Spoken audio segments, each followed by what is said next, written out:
Hello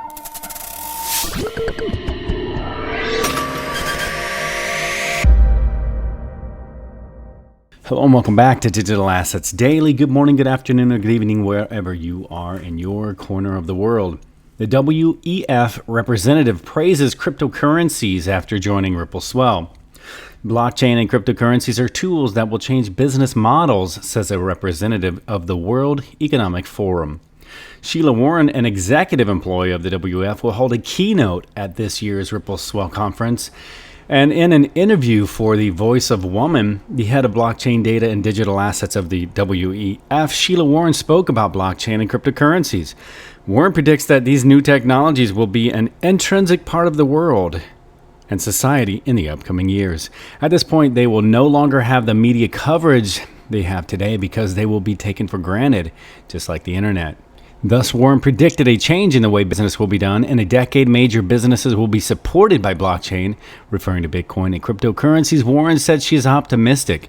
In opposition to the popular belief that Bitcoin, Ethereum, and XRP are used for illicit activities, Warren emphasized that only a small portion is used by criminals, and she further added, "What cryptocurrencies do is enable peer-to-peer engagement around money, just like the internet enabled us to share content very quickly with people all over the world, seamlessly, frictionlessly, and at a fraction of the cost. The same thing can be true of money, and you can imagine the world in which we could engage in a direct, seamless transaction with any individual with a digital wallet, anywhere in the world, and at any point in time, and what that might empower." Now, having said that from the article, or shared that from the article, let's take a moment back in thought.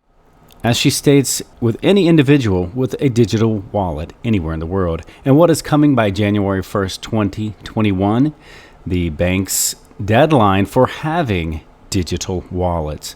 Now, what is it that President Trump wants to do away from the 47-year-old, or as they stated, the 40-year-old antiquated system?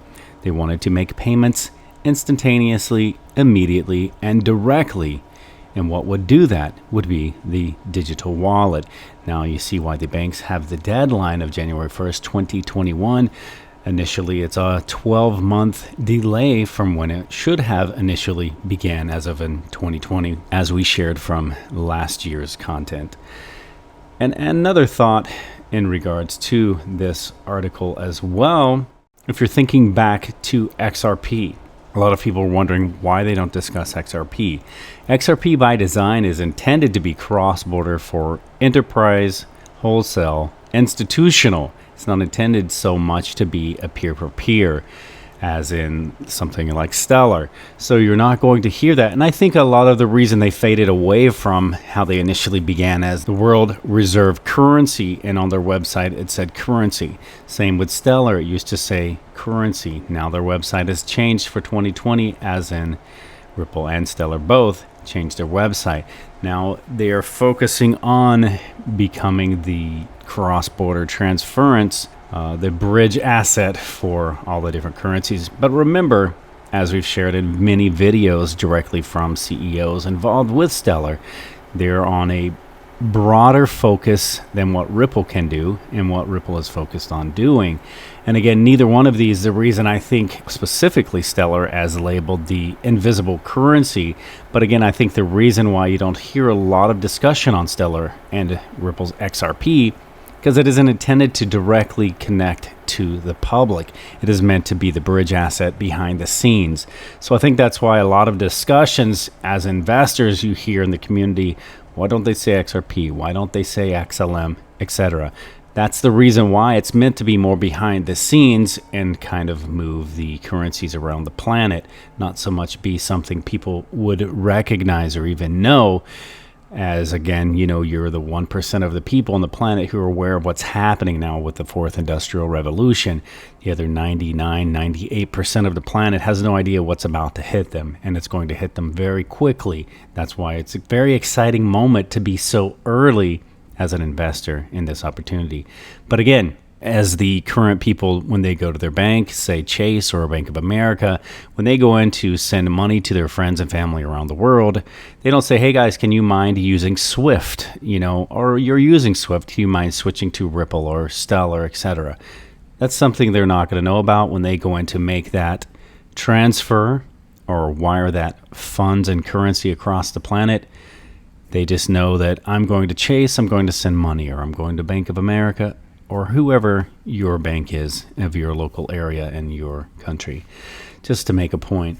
So again, that's something that's more focusing on behind the scenes. So I think that's why you're not going to hear it as publicly as you would like to as an investor. But just know they are doing everything they can and have done everything they need to do to make this happen. Another thing I would like to get into is Monetran. How it works is Monetran LLC is registered in the state of Delaware, USA, and the company which oversees the asset account for Moneda. This account is fully transparent and professionally managed, and the account principal increases over time with compound interest from the investments within, which largely negate the effects of monetary inflation and negative interest rates. An experienced investment firm, Monetran has established its asset account with Fidelity Investments, long renowned as one of the world's most trusted providers of financial services. Then you have Fulton Financial Corporation. Founded in 1882, Fulton Bank is one of America's oldest financial institutions and is the bank where Monetran's main business account has been established.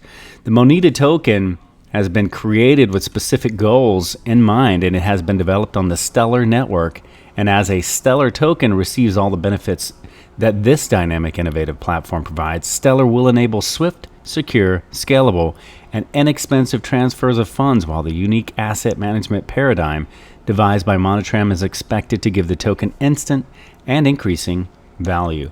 And then here from the Monetran app, you can see it's built on the Stellar network. So that is very exciting if you are invested in Stellar's XLM. And in the next article, the Ledger wallet upgrade can prevent dusting attacks. Cold wallet maker Ledger adds more privacy protection to its software suite. Hardware wallet maker Ledger has recently upgraded its software suite to include more privacy and control over crypto transfers to help prevent dusting attacks. What is a dusting attack? A dusting attack is where a malicious actor sends small amounts of Bitcoin to a wallet to break the privacy of users for further attacks. Ledger Live version 2.11.1 introduces a new feature called Coin Control, which gives the users the ability to adjust transaction settings to include more privacy or optimal fee usage.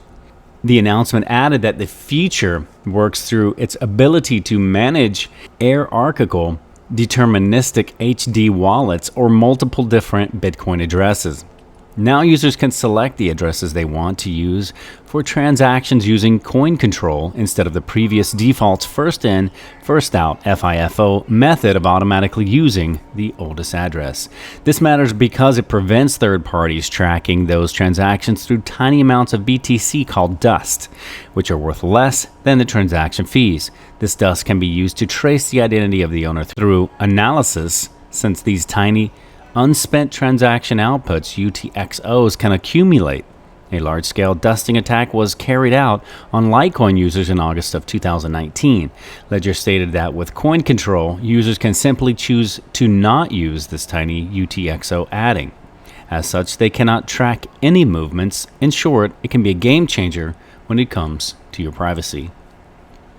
In the next article, a new pack will help the derivatives market. And give me a moment. Not sure why those are so light when they have them so small, but I'm going to zoom in a little, which will make it better for your mobile viewing as well. And again, if you're driving or working, view this later. Don't get in trouble. Be safe. A new pack will help derivatives markets. The world's derivatives markets saw more than 640 trillion USD in trading activity in the first 6 months of 2019 alone. At the heart of these global markets are clearinghouses known as central counterparties, where futures, swaps, and options transactions are cleared and settled. The efficient and proper functioning of central counterparties is critical to the health of the global financial system and the economic well-being of more than 770 million people in the EU and US alone. Derivatives allow companies to hedge their risk, and they inform everything from pension returns and mortgage interest rates to the cost of milk and bread. As leaders of the commissions that regulate derivatives markets in the EU and US, we are both committed to establishing a harmonious relationship that achieves shared regulatory objectives while affording appropriate deference to home country authorities. And I'm going to end this video with a quick update for those of you who are new investors and unaware, because out there is a lot of FUD with Ripple. And remember, Ripple's David Schwartz, the CTO of Ripple, also known as Joel Katz, worked on distributed computing before the internet, from being one of the original architects of the XRP ledger to contributing to the creation of the Interledger protocol. With Stefan Thomas, David Schwartz, Ripple's chief cryptographer's offerings to the cryptocurrency world are numerous. Reports have recently surfaced that show the cryptographer's contributions to computing and computer systems even before they were in the mainstream. The year was 1988, with just around 15% of U.S. households utilizing personal computers. It was the age of the Apple II, the Commodore 64, and the Atari ST. David Schwartz, then running his own company known as David Schwartz Enterprises, Inc., filed a patent to the U.S. Patent Office for a computer system. The computer system in question was a multi-level distributed computer system for distributed processing. It was also mentioned that the system is meant to be used with a plurality of personal computers. The system is designed to allow and assign tasks that shall be divided into a plurality of portions, which are then processed in a distributed fashion. Unprocessed parts of the task are distributed to available computers on higher levels until all the tasks have been distributed. This seems to be the first mention of distributed computing in the technology world, and the potentials for the invention were recognized by Schwartz in the original document, the patent states.